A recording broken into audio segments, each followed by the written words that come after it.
कभी कभी आंखों के सामने जो दिखता है और कानों से जो सुनाई देता है वो भी हकीकत नहीं होता। उसके पीछे की कहानियां कुछ और होती हैं। नमस्कार, मेरा नाम विनीत त्रिपाठी है और आप नव भारत टाइम्स देख रहे हैं। कटनी की रहने वाली अर्चना तिवारी का मिसिंग केस मिस्ट्री बन चुका था। पुलिस की कई टीमें हताश होने लगी थी। परिवार को भी किसी अनहोनी का डर सता रहा था। जंगलों में पुलिस की टीमें तलाश कर रही थी, मगर अर्चना का कोई सुराग नहीं मिला। आखिरकार अर्चना तिवारी उत्तर प्रदेश के लखीमपुर खीरी से मिली। यूपी का सबसे बड़ा जिला और नेपाल बॉर्डर से सटा हुआ। पुलिस के सामने बहुत सारे सवाल थे। एक एक कर अर्चना तिवारी मिसिंग केस की गुत्थी सुलझाई गई। अर्चना को किसी ने गायब नहीं किया। वो अपनी मर्जी से घर से भागी थी, मगर एक गुत्थी नहीं, वो गुत्थी जो नहीं सुलझी वो थी कि आखिरकार अर्चना घर से भागना क्यों चाहती थी। उत्तर प्रदेश के लखीमपुर खीरी से बरामद अर्चना तिवारी को पुलिस ने परिवार को फिलहाल सौंप दिया है। अर्चना तिवारी पर कोई भी आपराधिक मामला दर्ज नहीं किया। अर्चना तिवारी के ताऊ उसे लेने गए। इस दौरान वो ताऊ का हाथ पकड़े उनके बगल में सहमी हुई खड़ी रही। इसके साथ ही सारे सवालों पर वो केवल चुप्पी साधे रही। अर्चना तिवारी 13 दिन के बाद अपने किसी परिवार के सदस्य से मिल रही थी। अर्चना लखीमपुर खीरी स्थित नेपाल बॉर्डर के पास वहां से बरामद की। वो शादी से बचने के लिए अपने दोस्त की मदद से काठमांडू भाग गई थी। पुलिस के सामने अर्चना तिवारी ने स्वीकार किया कि वो शादी नहीं करना चाहती थी। बुधवार को पुलिस की टीम उसको लेकर भोपाल पहुंची। इसके बाद मीडिया को घटना के बारे में पूरी जानकारी दी। इसके बाद परिजनों को सौंप दिया गया। अर्चना तिवारी को लेकर परिवार उसके कटनी पहुंच गए। वहीं अर्चना को लेने उसके बड़े ताऊ आए थे। परिजनों को सौंपते हुए तस्वीरें सामने आई हैं। तस्वीरें देखकर लग रहा है कि अर्चना तिवारी को शायद अपने किए पर पछतावा भी हो रहा है। वो नजरें नहीं उठा पा रही थी, साथ ही अपने बड़े ताऊ के पास में उनका हाथ पकड़े सहमी हुई खड़ी रही। वो ताऊ के हाथ में हाथ डालकर एकदम नर्वस, उसकी जो पोजीशन, जो तस्वीरें आ रही हैं वो बिल्कुल ऐसी आ रही से वो बहुत भावुक हो और या फिर अंदर ही अंदर उसको कोई डर सता रहा था। बताया जा रहा है कि अर्चना तिवारी अभी शादी नहीं करना चाहती थी। उसके परिवार वालों ने एक पटवारी के साथ रिश्ता तय कर दिया था। इसके साथ ही बताया गया कि इंदौर से पैकअप करके अब घर चले आओ, ऐसा परिवार वाले कह रहे थे। वहीं अर्चना तिवारी अपने करियर को संवारना चाहती थी। इसी के बाद उसने ये कदम उठाने का सोचा। बताया जा रहा है कि पहले भी अर्चना 5 शादी के प्रपोजल को रिजेक्ट कर चुकी थी। पुलिस ने बताया कि अर्चना इटारसी से शुजालपुर, इंदौर, हैदराबाद, जोधपुर, दिल्ली और इसके बाद उत्तर प्रदेश और नेपाल सीमा के रास्ते काठमांडू पहुंची। उसका बैग ट्रेन के B3 कोच में ही मिला था। इसके बाद उनके भाई ने 8 अगस्त को जीआरपी कटनी में शिकायत दर्ज कराई।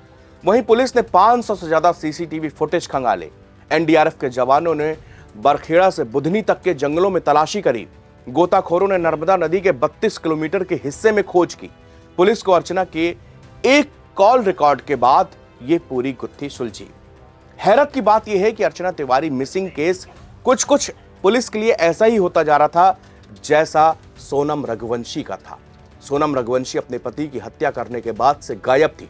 लोग तरह तरह की अटकलें लगा रहे थे, मगर जब सोनम रघुवंशी को पकड़ा गया और राज खुले तो लोग हक्के बक्के रह गए। इस केस में समानता यह थी कि आरोपियों ने ढाबे पर ही प्लानिंग की थी। सोनम रघुवंशी भी अपने करीबियों के साथ इंदौर से दूर एक ढाबे पर राजा रघुवंशी की हत्या की प्लानिंग की थी। वहीं अर्चना तिवारी भी सारांश जोगचंद के साथ ढाबे से भागने की तैयारी कर रही थी। अब ये सारांश जोगचंद कौन है वो मैं आपको आगे बताऊंगा। वहीं दूसरी समानता इस केस में थी कि सोनम रघुवंशी ने राजा की हत्या के बाद इंदौर में रुकी। इंदौर से यूपी जाने में उसकी मदद एक कैब ड्राइवर ने की थी। अर्चना भी चलती ट्रेन से भागने में मदद एक कैब ड्राइवर ने ही की। कैब ड्राइवर ही उसे ट्रेन से उतारकर सारांश तक उसके दोस्त तक पहुंचाया। इसके साथ इंदौर तक पहुंचने का सेफ रूट भी बताया।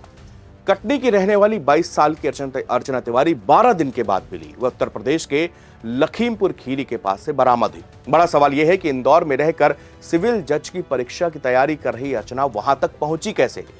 7 अगस्त को नर्मदा एक्सप्रेस से अर्चना लापता हुई। पुलिस और वन विभाग की टीमें उसे नर्मदापुरम जिले में ढूंढ रही थी।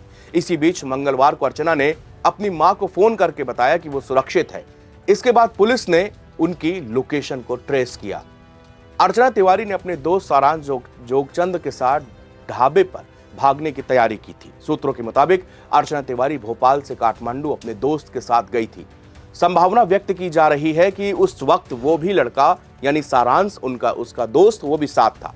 हालांकि अर्चना के परिवार के लोग सारांश के बारे में कुछ भी बात करना नहीं चाहते और मिली जानकारी के मुताबिक वो शुजालपुर का रहने वाला है। वो इंदौर में फिलहाल अभी रहता है। इसके साथ यह भी कहा जा रहा है कि अर्चना ने लापता होने से पहले एक नया फोन भी खरीद लिया था। इससे यह अनुमान लगता है कि प्लानिंग के तहत अर्चना गायब हुई। भोपाल रेल एसपी राहुल लोढ़ा ने मीडिया से बातचीत करते हुए कहा कि 7 और 8 अगस्त की दरमियानी रात नर्मदा एक्सप्रेस के B3 कोच से अर्चना तिवारी नाम की लड़की मिसिंग हो गई। रानी कमलापति थाने में मामला दर्ज हुआ। पुलिस तभी से उसकी जांच कर रही थी। 12 दिन से लगातार हम लोग सर्च ऑपरेशन चला रहे थे। 19 अगस्त को हमें सफलता मिली। नेपाल बॉर्डर के पास से हमने उसे बरामद कर लिया। पुलिस की टीमें उसको लेकर आ चुकी है। अर्चना 7 अगस्त को नर्मदा एक्सप्रेस के AC कोच B3 में सवार हुई। उन्हें कटनी जाना था। जब ट्रेन कटनी पहुंची तब उसका बैग सीट में मिला, लेकिन अर्चना उस जगह से गायब थी। GRP जिला पुलिस और वन विभाग की टीमों ने उसको बहुत ढूंढा। जांच में पता चला कि अर्चना पिछले 2 साल से ग्वालियर के कांस्टेबल राम तोमर के भी संपर्क में थी। पुलिस ने बताया कि तोमर ने अपने ID से अर्चना का ट्रेन टिकट बुक किया था।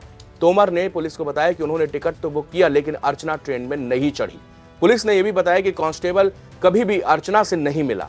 एक पुलिस अधिकारी ने बताया कि अर्चना के फोन करने की वजह से पुलिस उसको ढूंढने में कामयाब हुई।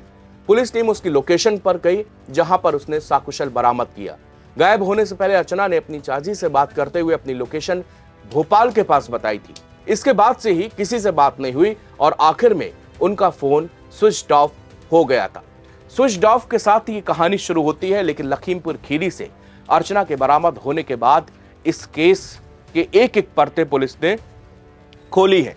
अर्चना तिवारी मिसिंग केस इस देश की सुर्खियों में आ गया था। लोग तरह तरह की कहानी बनाने लगे थे। कहा कहीं नर्मदा नदी में तो नहीं ऐसा कोई हादसा हो गया, वहां गिरी हो, या ऐसा तो नहीं कि इसने कुछ गलत कदम उठा लिया हो किसी नाराजगी की वजह से या किसी अन्य कारण की। एक बहुत सारे सवाल थे जो कि इस मिसिंग केस को मिस्ट्री केस बना चुके थे। लेकिन जब अर्चना ने अपनी मां को फोन किया और बताया कि मैं ठीक हूं, ये गायब होने के 10वें दिन की बात है, इसके बाद तुरंत जो है ऐसा कयास लगाए जा रहे हैं, कहा जा रहा है कि परिवार वालों ने तुरंत पुलिस से संपर्क किया, उस नंबर को दिया जिस नंबर से फोन आया था, और फिर पुलिस ने उसको ट्रेस किया। उसकी लोकेशन जो है वो लखीमपुर खीरी नेपाल बॉर्डर पर मिली और इसके बाद में पुलिस की टीमें तुरंत जो है उत्तर प्रदेश पुलिस से कांटेक्ट किया गया और फिर इस तरह अर्चना तिवारी मिसिंग केस की मिस्ट्री सुलझाई गई। शुक्रिया।